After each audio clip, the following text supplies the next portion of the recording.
Hey, bien le bonjour, bienvenue sur ma chaîne, moi c'est Nateag et aujourd'hui on va parler d'un sujet très particulier. C'est à Lyon que se situe une des plus importantes communautés d'artistes de la drague. Verseleju.com, c'est un site internet, et Arise, son inspirateur, son guide. On m'appelle Arise, parce que, je vais vous expliquer, en fait, en général, on part du plus bas pour arriver au plus haut. Et Arise, en anglais, ça veut dire s'élever. Mais ça veut dire aussi attraction, rapport, isolation, séduction, éveil. C'est un peu les étapes de la séduction. Imaginez un groupe de personnes qui s'identifient que par une seule chose, leur capacité à trouver l'amour et à avoir des relations sexuelles. Jusque-là, rien de très surprenant, beaucoup de personnes vivent avec la solitude. Mais que se passe-t-il quand cette frustration devient leur idéologie ? Lorsque certaines personnes commencent à vouloir désigner des coupables, à avoir une vision très pessimiste de l'avenir et surtout glorifier la violence. Bienvenue dans le monde des incels, une communauté qui au début se voulait bienveillante, mais qui au fur et à mesure du temps est devenue une des plus controversées sur internet. But it's like, I'm at the point now where it's like, why do I even bother? Like, for what? You know? I'm still in the same house, same situation, same position. Still, everything's still the same. For the most part, it's just been me against the world. Alors pour commencer et pour bien comprendre de quoi on parle, étudions le mot incel. Que veut dire incel ? Le mot incel est la contraction d'une expression anglaise involuntary celibate, donc célibataire involontaire, qui a donné incel, qui veut dire gens qui sont célibataires sans le vouloir.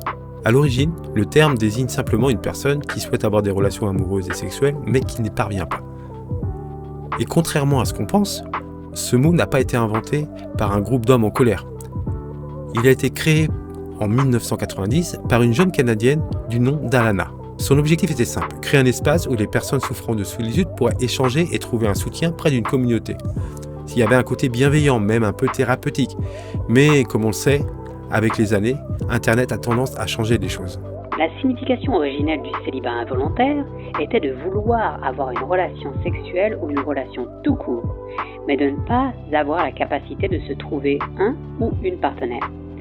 Cela incluait tout genre de personnes de toute orientation sexuelle, dans l'incapacité de trouver quelqu'un pour du sexe ou pour un rendez-vous amoureux. Dans les années 2000 puis 2010, de plus en plus de communautés commencent à se développer sur Internet. Et certaines de ces communautés commencent à être moins axées sur l'entraide et plus sur le ressenti. Et certains de ces membres commencent à développer une vision très particulière de la société. Fucking motherfuckers whole life will fucking hate you. I fucking hate you, motherfuckers. I hope your wife gets raped by a fucking gang of ninjas. And I hope you get your fucking head blown off. I wish I was born a female. I am bald, I am 5'5", I'm never gonna have a girlfriend and some fucking idiots that bully me for it. Go and bully me for it, you motherfucker. Go and bully me for it, come on. Go and attack somebody else, not a fucking lonely guy. Go and attack somebody else. Piece of shit. Selon cette vision, les femmes choisiraient systématiquement les hommes les plus beaux. Et les hommes jugés ordinaires ou banals n'auraient aucune chance. Et donc, tout était truqué dès le début. Alors, au sein de cette communauté apparaît un vocabulaire très spécifique. On parle de Chad pour des hommes très séduisants, on parle de Stacy pour des femmes très séduisantes, et on parle de Black Pill, qui est une philosophie très particulière et pessimiste qui dit que son physique déterminera obligatoirement son succès amoureux. So the incels really focus on the Chads and the Stacys. The Chads are the high status males who, from the incels' point of view, are successful, are having sex with lots of women, to whom life comes really easily. The Stacys are the shallow, self-obsessed women who only care about the looks of the Chads. They see what they call the Chads, the high-status, attractive guys, as sort of a mirror that's reflecting back their ugliness, as they put it. Selon cette croyance, peu importe ses efforts, peu importe sa personnalité ou peu importe son travail sur soi, si vous n'êtes pas beau, vous êtes condamné à rester seul. Et cette vision du monde va devenir un pilier chez certaines communautés incel. You fellas out there, you guys that are single and wish you had a girlfriend, listen. The truth is women like ding-a-ling, okay? Even lesbians like ding-a-ling. How do I know this? The sex toy industry is $1 billion industry, okay?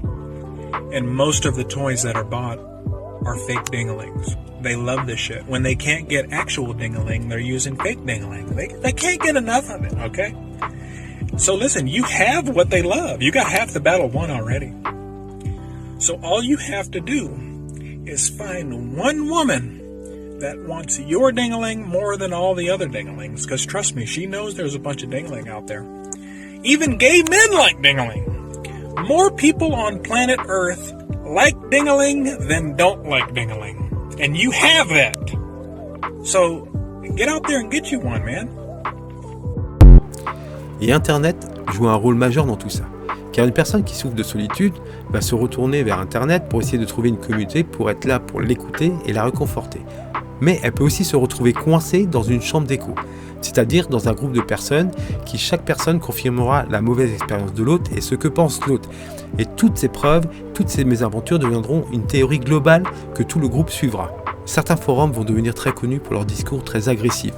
On y retrouve de la misogynie, de la haine de soi, du fatalisme et même des appels à la violence. Bon, il faut rappeler que tous les incels ne sont pas violents, mais un certain groupe peut l'être. Et malheureusement, ces dernières années, on a pu s'en rendre compte avec des drames. There have been a few mass shootings in the past where these shooters actually stated that they were incels or were radicalized by online incels. What do you think about their actions? I condemn their actions. I don't believe violence is the solution. I don't believe attacking random people is going to fix anything, whether they're, women or men.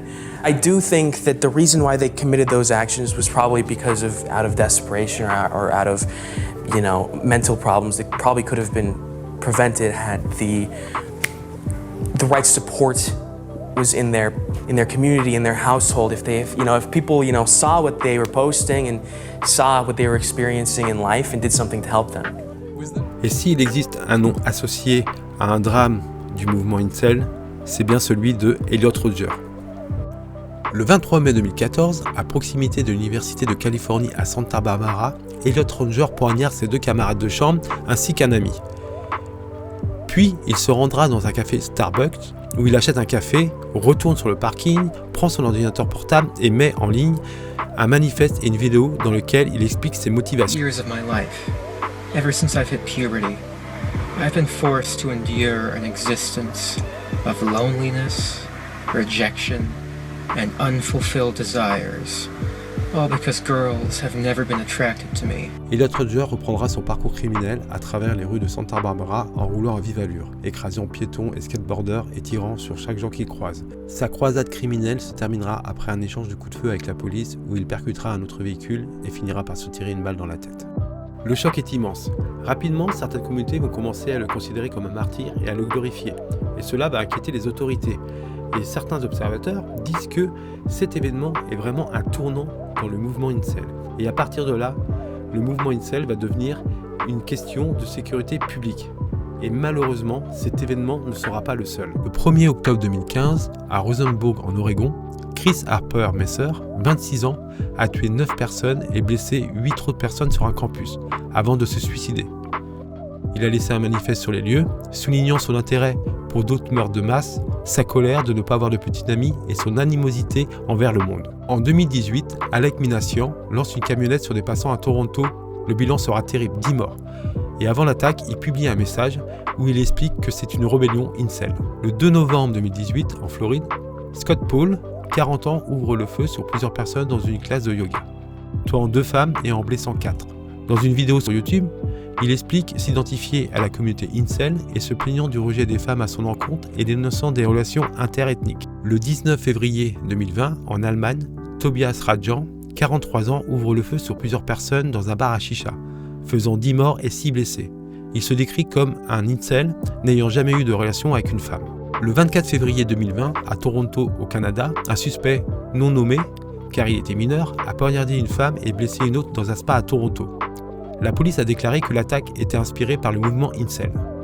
Le 20 mai 2020, en Arizona, aux États-Unis, un homme de 20 ans, Armando Junior Hernandez, est arrêté après avoir ouvert le feu avec une AR-15 dans une rue commerciale. blessant 3 personnes. Il déclare aux enquêteurs être incel et avoir particulièrement ciblé les couples. Le 11 septembre 2020, en Suisse, un homme de 27 ans, célibataire sans formation et se radicalisant, notamment contre les femmes sur des forums en ligne, après avoir planifié son attaque, il percutera avec sa voiture 2 femmes adolescentes rentrant à vélo de leur établissement scolaire, puis prendra la suite avant d'être arrêté. Il sera condamné à 13 ans de prison. Le 13 août 2021, à Plymouth, en Angleterre, Jack Davidson, 22 ans, haltérophile et apprenti pilote de grue, ouvre le feu dans la rue et tue 5 personnes. Il commet ainsi la première fusillade de masse au Royaume-Uni depuis 11 ans. Il sera retrouvé mort sur la scène du crime. Sur sa chaîne YouTube, il se déclare comme incel. You know, I try, and I always keep trying. But it's like, I'm at the point now where it's like, why do I even bother? Like, for what? You know? I'm still in the same house, same situation, the same position. Still, everything's still the same. For the most part, it's just been me against the world. La question qu'on peut se poser, c'est pourquoi de telles personnes arrivent à de telles extrémités et à une telle façon de penser. Pourquoi certaines personnes s'enferment dans leurs idéologies et pourquoi de tels groupes peuvent arriver à des extrémités aussi graves. Plusieurs facteurs peuvent être identifiés. L'isolement social, le manque de confiance en soi, les difficultés relationnelles, peut-être des problèmes sociaux, le rejet amoureux et surtout l'enfermement dans un groupe ayant les mêmes pensées. Pour certaines personnes, les communautés incel apparaissent d'abord comme un lieu où qu'on les écoute, où qu'on les comprend. Le problème est quand le discours d'entraide passe à un discours de haine et quand la souffrance devient un ressenti. Et puis avec le temps, plusieurs dérives apparaissent.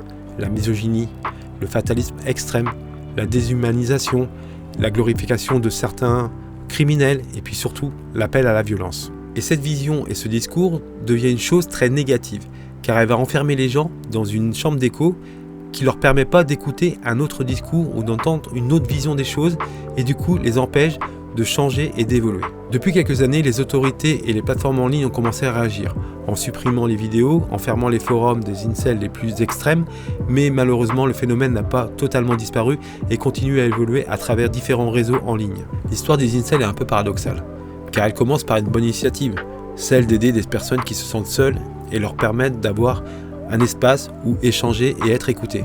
Mais malheureusement, une certaine partie de la communauté a évolué vers un ressenti, une haine de la femme et la violence. C'est là qu'on se rend compte que l'isolement, la frustration et la dynamique d'Internet peut rendre une forme de radicalisation chez certaines personnes.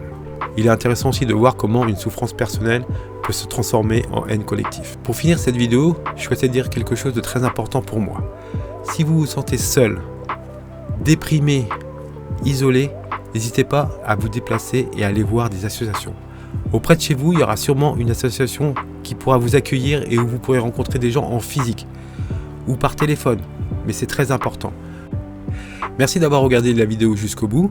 Si elle vous a plu, n'hésitez pas à laisser un petit like ici et à me mettre en commentaire ce que vous avez pensé du sujet. Et puis si vous voulez savoir quand sortiront les prochaines vidéos, n'hésitez pas à vous abonner. Moi, ça va me faire très plaisir et surtout, ça va m'aider dans l'algorithme de YouTube. Sinon, je suis tous les soirs de la semaine en direct sur Twitch où je joue à des jeux vidéo. Donc si vous aimez les jeux vidéo, n'hésitez pas à venir me voir. Et puis si vous avez juste envie de discuter, n'hésitez pas à venir me voir aussi. Ça sera avec plaisir que je vous accueille. En tout cas, je vous souhaite une bonne fin de journée si c'est la journée, une bonne fin de soirée si c'est la soirée. Et surtout, prenez soin de vous.